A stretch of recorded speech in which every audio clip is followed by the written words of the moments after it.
Shalom Uvracha, le passage pour le Tetzain Adar, le 16 Adar. Perek Lamedhe, 35e chapitre du Tanya. Vehine, et voici, le Tosefet Biur Tevat La Soto, pour un ajout d'explication sur le mot La Soto, pour le faire. Le verset nous dit, Kikarov Elecha Adavar Meod, Beficha ou bilvavcha la soto. Donc, la Torah met bien le point.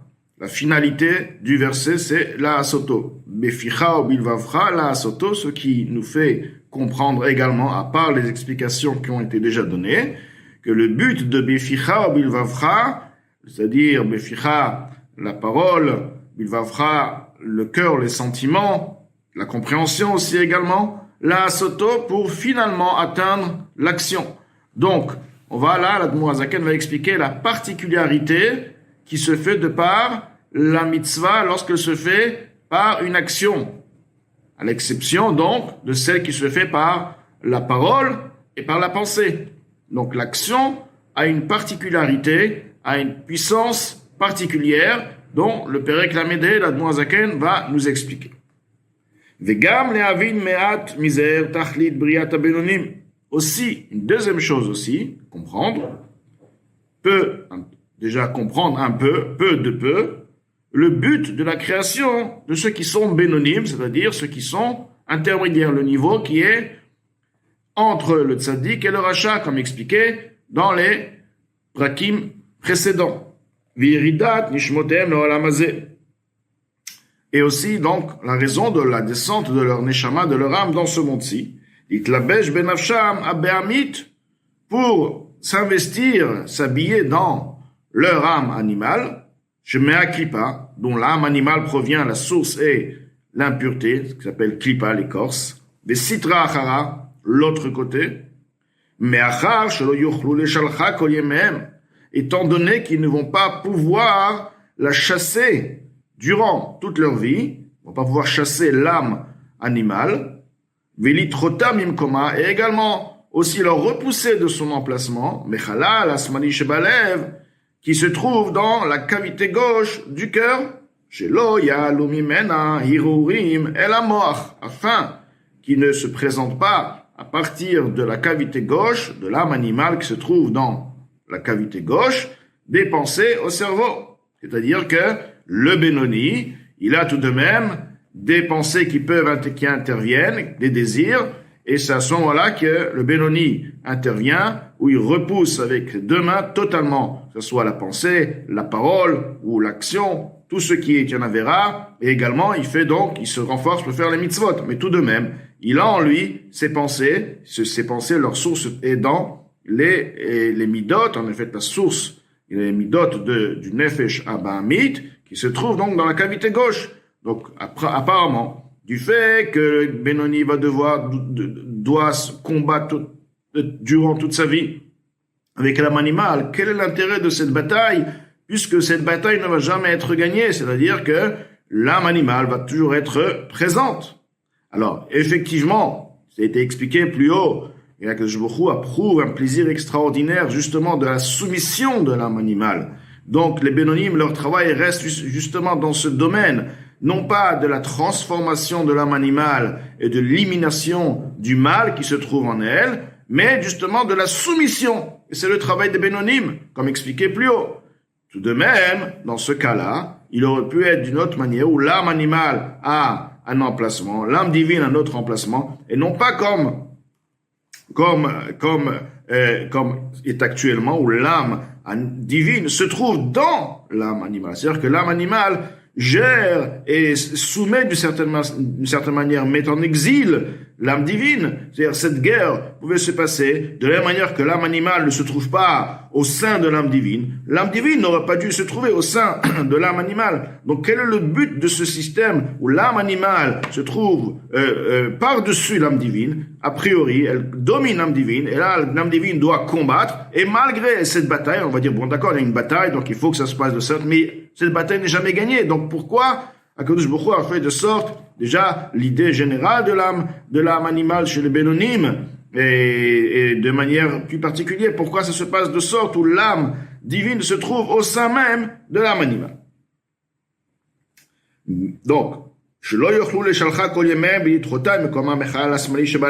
de la repousser totalement de la cavité gauche qui est dans le cœur, afin qu'il ne monte pas d'elle des pensées dans le cerveau, car l'essence est la nature de l'âme animale, provenant de l'impureté, de l'écorce, reste dans sa puissance, dans sa force, chez eux, chez les Bénonim, qui est Toldata comme son origine. Donc l'essence même de l'âme animale n'a pas bougé. Rak, c'est uniquement chez les Bouchéa, que les habits de l'âme animale, la pensée, l'action, la parole, ne s'habillent pas dans le corps. La pensée ne s'habille pas dans le cerveau, l'action ne s'habille pas dans les membres du corps, la parole ne s'habille pas dans les membres donc du corps qui sont liés à la parole. Donc la personne effectivement ne va pas réaliser d'Averot. Mais tout de même, l'âme animale, l'essence même de l'âme animale, les midot, les facultés de l'âme animale, sont présentes comme à l'origine. Vimkan, ici c'est ainsi. Pourquoi leur âme, la neshama, l'âme divine est descendue dans ce monde-ci, pour se battre pour rien. On va en bataille pour gagner. Mais c'est le Bénonim. Ils ont été créés avec le potentiel de rester uniquement Bénonim et de ne pas pouvoir accéder, de ne pas pouvoir dépasser le niveau de Bénonim, c'est-à-dire de ne pas pouvoir transformer l'âme animale et l'inclure dans l'âme divine, chasser les forces négatives de l'âme animale. Ils n'ont pas pu, ils n'ont pas en eux, en fait, ils n'ont pas reçu en eux cette puissance. Donc en fait, ils sont descendus dans un système où ils vont jamais gagner, alors que le but de cette bataille, est de combattre toute leur vie durant avec le penchant. Ils vont jamais pouvoir gagner le yetzer, le transformer, le chasser. Et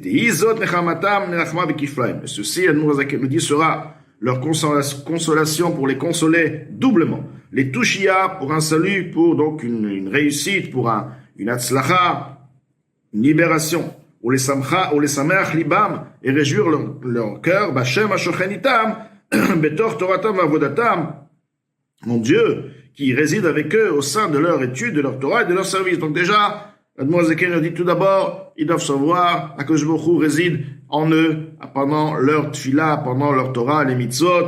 Donc là, effectivement, l'âme animale est là, mais eux, ils sont liés avec HaKadosh Baruch Hu, et c'est là, donc, c'est leur centre d'intérêt. Et en effet, ils sont uniquement avec HaKadosh Baruch Hu, réellement. Donc, ils doivent se réconforter de par cette connaissance, de par ce déjà savoir, réaliser que dans leur Torah Avoda se trouve HaKadosh Baruch Hu, et donc se réjouir. Ceci, donc, Admorazaken va expliquer tout ceci, les questions demandées, par, en précédant, le langage du Inuka, Bezor Parashat Balak. Dans le Zohar, il est rapporté, Al Pasuk HaChacham Enav Berosho, sur le verset qui est dit, dans Kohelet, le Chacham, c'est les yeux du Chacham se trouvent dans sa tête. Le Zohar demande, mais alors où se trouvent les yeux de l'être humain? Est-ce que c'est uniquement les yeux d'un sage qui se trouvent sur sa tête, donc sur son visage, et les yeux des autres se trouvent autre part? Et là, seulement quoi? Kra, Achi Vadaï, Achihu Vadaï. L'explication du verset est ainsi, certainement. D'Etnan, nous avons appris, Lo yeach barnage bigloui de recha arba amot. Un homme ne doit pas marcher avec une tête découverte, même si ce n'est uniquement pour 4 coudées, arba amot. Il est interdit de marcher 4 coudées avec une tête découverte. Mai tama. Et quelle est la raison? Des shrinta sharia al reche. Car la présence divine réside par-dessus la tête. Donc du fait que la présence divine réside par-dessus la tête, en tant que honneur, en tant que respect, il réside par-dessus la tête, il faut donc couvrir la tête. Donc, déjà, une chose on a compris le concept donc de couvrir la tête. Le Zohar nous dit, car la Shrina réside par-dessus la tête de la personne, de toute personne. Mais Chol Chacham, maintenant, tout sage, et Noi ou Miloi Bereche, ses yeux et ses paroles sont liés à ce qui se passe sur sa tête, c'est-à-dire son centre d'intérêt est concernant ce qui se passe sur sa tête, étant donné qu'il est Chacham. C'est uniquement le Chacham qui pense à ceci. Le Chacham, le sage, il comprend la valeur et l'importance de la Shrina qui réside par-dessus la tête, donc il pense, et avec ses paroles aussi, il parle de ceci. Son centre d'intérêt est continuellement en ce qui concerne la Shrina qui repose sur sa tête. Et nous, nisson, au Beha ou des chars, il y avait quand même un réchant, celui qui réside et qui se trouve par-dessus sa tête. La Shrina, la présence divine, c'est extraordinaire. Vekad et Noitaman, et lorsque ses yeux, c'est-à-dire son centre d'intérêt, ses pensées sont liées à la Shrina qui se repose, qui repose sur sa tête. Donc il pense comment faire pour qu'elle continue à rester et à illuminer par-dessus ma tête. Linda, il doit savoir. Cette lumière, donc la Shrina qui est éclairée, qui brûle par-dessus sa tête, elle a tout de même besoin de l'huile. Et la Shrina est là, mais il est nécessaire de l'huile. Il faut lui donner un combustible pour pouvoir effectivement continuer à brûler, à éclairer, sinon elle va partir. Car le corps de l'être humain est considéré à la mèche, et le feu brûle par-dessus la mèche. Shlomo Malka Tzavach ve'amar, Shlomo Malka, Shlomo Amelech, le roi Shlomo, Salomon, Tzavach ve'amar, c'est crie, et dit, proclame fortement, Veshemen al roshcha dirsa. Fais attention à ce qu'il n'y ait pas de manque, soit pas en manque d'huile par-dessus la tête, c'est-à-dire l'huile qui va être celui qui est nécessaire pour nourrir l'huile quoi, nourrir quoi? Le feu spirituel, la shrina. Il faut avoir de l'huile spirituelle pour nourrir le feu spirituel. Deha gavr neora deberosho, deha neora deberosho itzech lemishcha. Car la lumière qui se trouve par-dessus sur sa tête a besoin d'huile. Alors, quelle est l'huile spirituelle? Les bonnes actions. Lorsque la personne fait de bonnes actions, automatiquement, les bonnes actions révèlent la shrina. La shrina repose au moment même où l'être humain fait de bonnes actions par-dessus la personne, par-dessus la tête de la personne. Et ceci, effectivement, est l'explication de le sage. Ses yeux, son centre d'intérêt sont sur sa tête. Ce qui veut dire les autres qui sont pas sages, ils pensent pas. Ils pensent au sujet du monde. Ils sont pris dans d'autres idées, alors qu'il y a la shrina, la chose la plus puissante. Donc c'est le chacham, le vrai, le sage, lui effectivement, tout son centre d'intérêt est à ce que la shrina persiste et continue à éclairer, à illuminer par-dessus sa tête, son corps. Atkan Eshono, donc, jusqu'à là est le langage, fin de citation, du Zohar. Donc là, Zaken nous donc a rapporté déjà l'explication du Zohar, comme quoi la shrina a besoin d'avoir de l'huile spirituelle, car l'huile va permettre que la shrina s'agrippe, d'accord, reste encore par-dessus la personne, sinon la shrina, comme le feu, va disparaître.